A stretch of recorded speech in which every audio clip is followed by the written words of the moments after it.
Welcome to this episode of Take Another Look, your eye on the arts in Albuquerque. I'm your host, Tony DellaFlora. It's hard to believe that the Cell Theater and its parent company Fusion have been a fixture in the downtown arts and cultural district for going on 15 years. But time flies when you're having fun and creating memorable theater. Fortunately, it's not the last act for Fusion.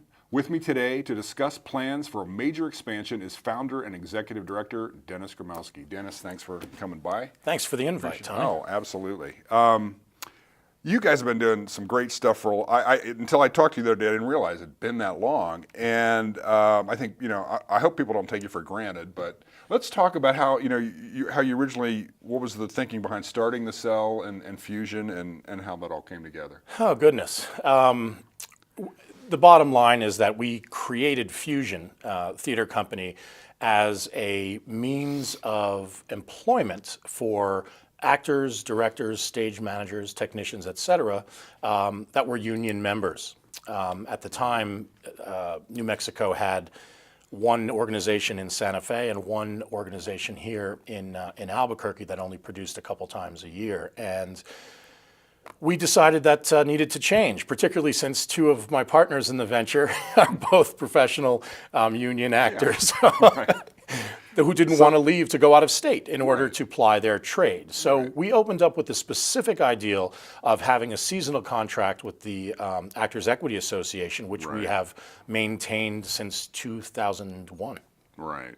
And explain to people who aren't in the business how important that is to be affiliated with Actors Equity. Well, there are professional actors that go to conservatory universities through training programs. They earn their way membership into the union in order to be able to perform on union stages, which then enables you to receive a paycheck.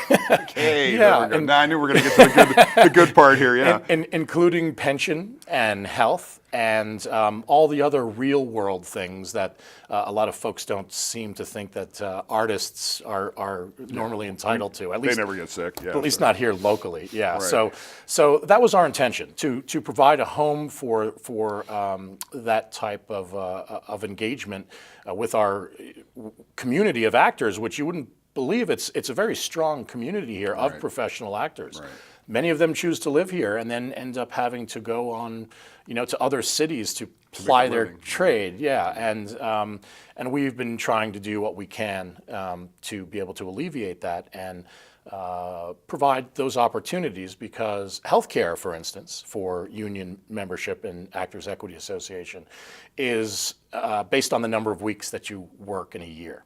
It's an annual fight. It's not, you're not locked into a job and away you go. It's an annual fight. You need to get cast. So your entire life is a competitive process, and it's kind of cutthroat. And we have been a union, full season union company since we opened our doors, and we're just really kind of anticipating and hoping that other companies step up as well. Yeah. Well, again, anybody paying actors, good for you. That's a great thing. So, well, you guys have been doing pretty well for some time. You're still around. Why the expansion plans? You could play a conservative and just keep doing what you're doing, but why did you decide to expand the operation there? Well, we've been consistently trying to find a way to make ourselves financially viable. Okay. As all of our funders have often told us, all of our grantors and people we have contracts with, how do you do it in a 60-seat house? Right. We've been addressing that over the course of the years by performing not just in our home theater, the Cell Theater, because the type of theater that we do and the way that we employ people, it doesn't meet up in the books. It's always in the red. So we work very hard at raising funds, but we also do terrific things like playing other larger venues. Right. We perform at the Chemo downtown. We perform out at the Lensic Performing Arts Center in Santa Fe, at the Rio Grande Theater down in Las Cruces. And these are all ways to be able to get more people in to be able to see our performances. Sure. Now, over the years, a very wonderful thing has happened. Our facility, the Cell, has become the home to myriad different types of organizations, not just in theater, but in education and in music. and even in fire twirling. I hadn't seen that on the schedule. Okay. That's soon to be. One of the things that we've kind of done by allowing our venue to be used by so many, providing a home for so many, is that we've kind of almost scheduled ourselves out of it. Yeah. Okay. So in essence, what we were trying to find for our project, which is entitled the Fusion Forum, what we were trying to find is a way that we could expand naturally and organically. Okay. And just last February of 2015, our neighbors directly to the north of us, and this is a typical wonderful Albuquerque story, our neighbors to the north of us had been in residence in the building since 1967. They moved into the building in 1967. They were the original tenants of the Wool Warehouse on First Street. Okay. The city had purchased the building apparently in 1967 and had them move down the street a little bit. Right. And they've been in residence there almost 48 years, and then all of a sudden they decided they needed more space in another business direction. So they moved about a mile away, and that building became available. Okay. So in essence, we weren't out looking for this big, shiny new building in which to expand into our capacity. What we were really doing and what we are doing is just kind of organically growing from what we do anyway, and just expanding it to a larger facility. Okay. Well, so let's talk specifically about that. I know you're still working out some of the details of the expansion, but give us an idea of what this is going to look like, the old building and the new building. Well, the project is entitled Fusion Forum, and what it really is a physical place, a meeting place for, I would say, civic engagement, artistic expression, and financial opportunity. It really is at the grassroots level an economic development project. And our current facility, the Cell, has the small 60-seat theater and the backstage and everything we need, and a lobby. What we're able to do now, because the property that we are going to be developing is to the immediate north. Folks might know it as our parking lot. And that parking lot is part of the property, as is the building directly to the north. So this whole project, the entire project, is about collaboration, and it's about density. And density is just, you take it across economic development in any sector, not just the arts, and it's a proven economic success equation. So what we're doing is we're creating 8 co-op, as the floor plan stands now, 8 co-op office spaces for performing arts related organizations. We are adding a second, much larger indoor performance space. We're putting in a coffee shop into our existing theater. And then we're adding what we're calling at the moment a pop-up cafe in the new facility as well. On top of that, we're also creating and adding an additional outdoor performance space in the parking lot. And this is all right downtown on First and Lomas, right adjacent to the train tracks, and nestled in between these wonderful 1910 buildings that we have every hope of preserving as much as we can, and not only that, but recalling the history as well of the property. Yeah, tell me a little bit more. You covered the arts, but I'm curious about these this pop-up cafe type idea. Explain how that's going to work. Well, culinary arts are a huge facet of what is happening in the revitalization of downtown, and this is really, this is happening both as a result of what's already been happening downtown, and I think also a bit of a leadership position of how a future downtown can look.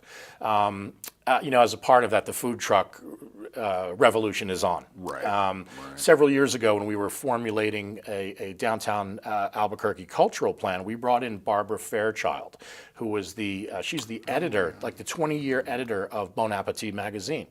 And she unequivocally stated that the reason for Los Angeles's restaurant renaissance, and it's a huge thing right now, eating in Los Angeles. Restaurateurs are, the new Hollywood. It was absolutely fomented by the food truck revolution that began in Los Angeles, because it was shown that people who are running their food trucks then decide to go into bricks and mortar, which makes many people happy for many reasons. So what we're doing now is we're going to be creating basically initially a space for food trucks to be able to engage with our daytime community. Many think of the arts just happening at night, particularly in our area, but the reality is there are 33,000 downtown employees that commute each day and leave at 5 o'clock. So we're going to be trying to engage with that community by initially with food trucks, but then the idea behind the pop-up cafe is instead of being tied to one single operator, we can continually change who is serving to keep things interesting and fresh, but also to be able to enable whoever is using the facility for performance to be able to also bring in someone that they might want to bring in, be it a brewery, be it a great restaurant. And also importantly, we're very keen on working with the new food incubator projects that are happening both downtown and in the South Valley. We'd love to be able to give the opportunity to one of these, emerging entrepreneurs to be able to fit in and see what it's like to have a bricks and mortar space before they take the full plunge, for instance. So we could do that on an event or weekend or weekly basis, and I think that's really an exciting part of the engagement that we intend. Yeah. Oh, great. Well, back to your core thing. You guys obviously are known for the theater, but what with this expansion, how's that going to expand the art offerings? I mean, what can people expect to be seeing down at either one of these venues in the future? Well, that's the exciting thing. We do not have to, because we had been thinking about expanding our current space, enlarging the actual room we perform in for many years now. We do not have to do that. That's a terrific part about it. We can keep our existing space, which will make our patrons extremely happy. Every time we play another venue around the state, everyone's worried that, where are you going? Are you leaving? So we've built up a wonderful subscription base, and they are quite used to and really appreciative of the intimate spaces that we perform in, like versus the Chemo or the Lensic Performing Arts Center. But integral to this is that we can have two events going on at the same time in the various performance spaces. So when you're talking density, we're talking about 80 people in one room and 350 people in the other room, plus the cafe business, plus the office space inhabitants, which we estimate will have about 35 people working full-time in that space on a daily basis. Wow, okay. It truly is density in the arts. Yeah. Now, real quick, we just got a couple minutes left here, but the space in between, the parking lot space, what is that going to, is there going to be a stage there? What are you planning for that? That's an exciting plan as well, and it is very much the naming and the exact structure of it is still to happen, but in essence, we're putting together an outdoor stage, mainly for musical performance, although it can be used for other types of community events. And because all of these spaces aren't just for the arts as well, it is about civic engagement. It's a forum for that. So we want to encourage all types of people and all types of groups to in the community to use the space. So with the outdoor performance space, the exciting thing is that the capacity is going to be around 1,500 people. Wow. So with 1,500 people, all of a sudden, having that many possible patrons completely takes you into a whole nother layer and level of the different types of talent that you can attract. If we were to bring in a big name, I'll just throw out like a Lyle Lovett. If we were to bring Lyle Lovett in and try to have him in the cell, the tickets would be $850 a piece. Well worth it, but an unsustainable model, as our folks have told us. But through the idea of collaboration in all these organizations and venues in the same location, it's really about self-sustainability. It's about the ability to keep the organization going and assisting and mentoring other organizations down that path as well. Right. Okay. Well, we got to wrap up, but just, I hope people are interested in what's going on down there. Where can they find out more information? The best way to do it is to visit fusionnm.org, GOV-NM.org. Our box office number is 505-766-9412. And I highly encourage folks to come down and take a peek at any of the offerings that are happening there. Everything from the New Mexico Academy of Rock and Blues, a musical education program from kids 7 to 18, to Studio Playhouse, a new group of students who have graduated from UNM that instead of brain draining and fleeing to other cities have stayed and are organizing their own collective. Great. Well, Dennis, keep up the great work. I hope this thing just blows up. So, I'm not literally, but you know. You know what I mean. But thanks for being here today. And thank you for joining us on Take Another Look, and we will see you next time.